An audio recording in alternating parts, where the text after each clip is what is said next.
Lemahnya pengawasan terhadap segala aktivitas di kampus, terutama unit kegiatan mahasiswa atau UKM, dan orang yang keluar masuk kampus dinilai sebagai penyebab penyalahgunaan kampus sebagai tempat berkembangnya radikalisme. Oleh sebab itu, kampus kedepannya harus memperketat pengawasan terhadap segala aktivitas di kampus. Akademisi Iketut Suda mengatakan peristiwa yang dialami oleh salah satu universitas di luar Bali yang kampusnya disinyalir digunakan untuk kegiatan radikalisme disebabkan kelalaian pihak kampus. Segala aktivitas dan orang-orang yang berkegiatan di kampus merupakan mutlak menjadi tanggung jawab rektor.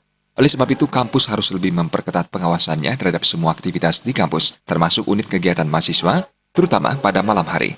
Pengawasan juga dilakukan terhadap alumni atau siapapun yang keluar masuk kampus. Hal tersebut perlu dilakukan agar kampus tetap steril dari infiltrasi pengaruh radikalisme yang dibawa orang luar kampus. Ketut Suda juga menegaskan pentingnya pendidikan wawasan kebangsaan terhadap semua aktivitas akademika, sehingga apabila terlihat ada indikasi pelaksanaan kegiatan radikalisme yang menyimpang dari Pancasila, pihak kampus melalui Satpam bisa segera membubarkan kegiatan tersebut dan melaporkan oknum-oknum penyelenggara untuk kemudian diproses oleh pihak kepolisian. Apapun yang terjadi di lingkungan kampus itu kan penuh menjadi tanggung jawab rektor sebenarnya. Jadi ketika ada alumni, orang lain, siapapun yang masuk kampus, walaupun itu mungkin hanya dipakai tempat, itu saya kira tidak bisa dikatakan sebagai sebuah ketidaksengajaan gitu ya. Itu sebenarnya para rektor atau pimpinan universitas itu sudah kecolongan kalau menurut saya.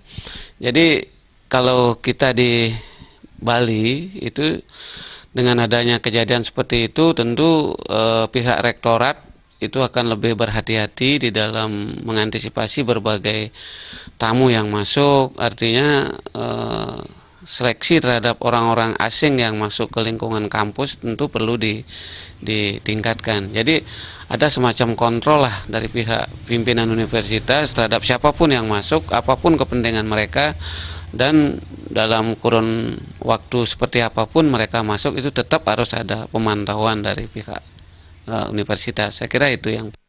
Semakin heterogennya warga kampus, kampus tersebut semakin rentan terkena imbas infiltrasi paham radikal. Kondisi ini diperparah lemahnya pengawasan dan kurangnya komitmen kampus terhadap pengamalan nilai-nilai Pancasila. Gung Krisna